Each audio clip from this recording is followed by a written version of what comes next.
Konstantinopel, ibu kota Kekaisaran Bizantium, adalah salah satu kota yang paling diperebutkan dalam sejarah dunia. Dengan lokasinya yang strategis antara Eropa dan Asia, kota ini menjadi kunci perdagangan dan pusat kekuasaan selama lebih dari 1000 tahun.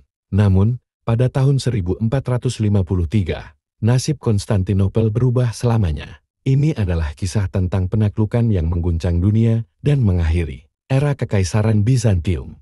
Didirikan oleh Kaisar Konstantinus I pada tahun 330 meter, Konstantinopel menjadi benteng pertahanan, kekristenan, dan pusat kebudayaan Bizantium. Selama berabad-abad, kota ini berhasil mempertahankan diri dari serangkaian serangan dari berbagai musuh, termasuk bangsa Hun, Avar, dan Arab. Namun, seiring waktu, Kekaisaran Bizantium mulai melemah, dan ancaman dari luar semakin besar. Pada abad ke-15, Kekaisaran Ottoman yang sedang naik daun dipimpin oleh Sultan Mehmed II, seorang pemimpin muda yang ambisius. Mehmed II, yang dikenal sebagai sang penakluk, memiliki satu tujuan besar dalam hidupnya, merebut Konstantinopel dan menjadikannya ibu kota Kekaisaran Ottoman.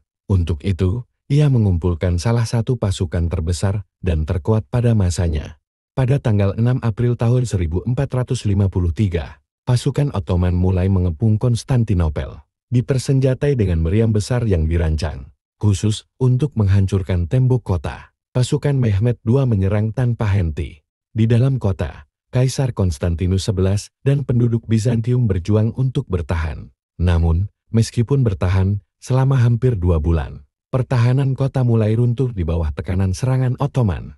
Pada tanggal 29 Mei tahun 1453, Konstantinopel akhirnya jatuh. Mehmed II dan pasukannya memasuki kota, dan untuk pertama kalinya dalam lebih dari 1000 tahun, ibu kota Bizantium berada di tangan musuh. Jatuhnya Konstantinopel tidak hanya menandai berakhirnya Kekaisaran Bizantium, tetapi juga mengubah peta dunia secara dramatis, mengakhiri abad pertengahan dan memulai era baru. Setelah penaklukan, Mehmed II menjadikan Konstantinopel sebagai ibu kota Kekaisaran Ottoman dan memulai era baru dalam sejarah kota ini. Hagia Sophia, gereja terbesar di dunia pada saat itu, diubah menjadi masjid, dan kota ini berkembang menjadi pusat kekuasaan, perdagangan, dan budaya Islam. Penaklukan Konstantinopel menjadi simbol dari dominasi Ottoman di wilayah Timur Tengah dan Eropa. Warisan penaklukan Konstantinopel tetap hidup hingga hari ini.